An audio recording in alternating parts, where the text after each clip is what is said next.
مرحبا حبايبي، شلونكم؟ شو أخباركم؟ يا رب الكل بخير وصحة وسلامة وعافية يا رب.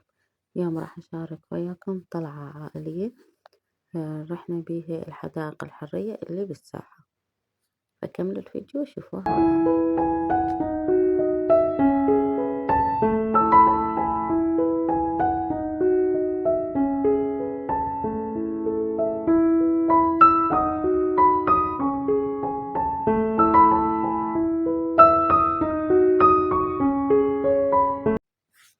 طبعا احنا رحنا الصبح من وقت، لأن مثل ما تعرفون نهار الشتاء بسرعة يخلص، ووردنا الأطفال هم يتونسون ويلعبون على راحتهم. فرحنا الصبح، وهنا أول ما وصلنا يعني كانت أكو عوائل بس مو كلش ازدحام. فبعدين شوي بدأ الازدحام، وخاصة بالليل صارت كلش ازدحام، يعني المغرب مثلا. يعني كانت الحديقة نظيفة ومرتبة، ما بيها شي وبيها نظام، يعني اكو شرطة يفترون ما يقبلون على اي احد يذب بوساخة او شي. وهاي الكراسي العفو الميوزة هاي مخليها اني تقعد بيها العوائل، ومخلين هذا الممشى اللي على اليمنى هذا فقط اللي تفرش بيه العوائل وتقعد. يعني ما يصير هنا على الزرع او بالارض تجين وتفرشين يعني وتقعدون.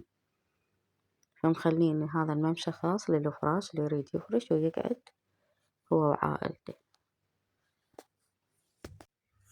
بما انه صبح وكلها اجت توها متريقة وبعد وقت على الغداء او اكل اي شي، فهجمنا على الالعاب.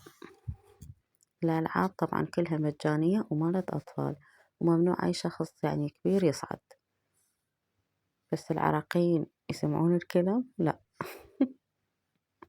اكيد لازم يصعدون. ونموذج منهم هو اني، ما قدرت إذا ما صعدت بهاي اللعبة اللي ما أعرف شو يسموها، فريرة بصراحة ما أعرف شنو، بس شوية كلش ونزلت.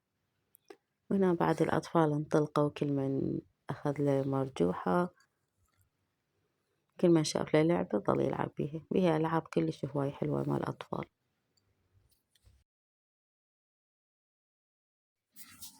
وبعد ما تعبنا من الألعاب وكلها لعبت ما شاء الله صغار وكبار، فرجعنا المكاننا يوم غرضنا قعدنا نرتاح.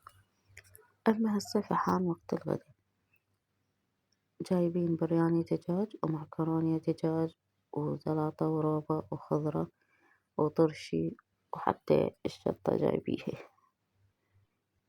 والخس، ومسوين مقلوبات خضروات هم ولفات سمبوسة.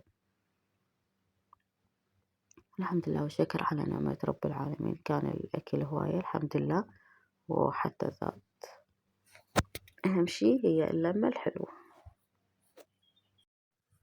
وهنا بعد تعرفون على الأكل تطلع المناقشات والسوالف والمواضيع كلها. خاصة إذا كانت لمة هواية.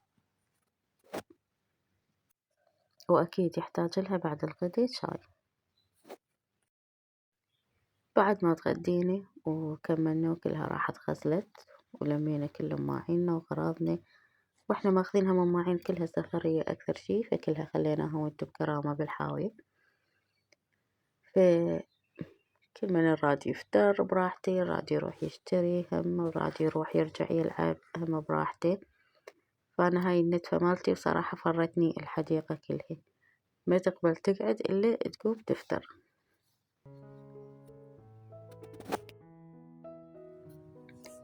وهنا بدينا نحضر بحبشكلاتنا، كيك وخلية بالجبن وحلقوم وشوكليت وحب وشامية، وجايبين نسكافيه، الشاي أكيد همات بعد موجود من عنده. هنا تقريبا الوقت يعني شوي العصر، فراحوا الأطفال يلعبون وإحنا قعدنا أكل وسوالف. وأكو اثنين الظاهر كان عندهم موضوع مهم فعافونا ولزموا إيدي بإيدي وراحوا يتمشون بباحتهم. هاي بنتي وبنت أخوي. وبس والله هذا كان كل شي الفيديو اليوم. لا تنسوني باللايك والاشتراك وتفعيل زر الجرس حتى يوصلكم كل فيديو أنزله. أشوفكم بخير وفي فيديو جديد. باي باي.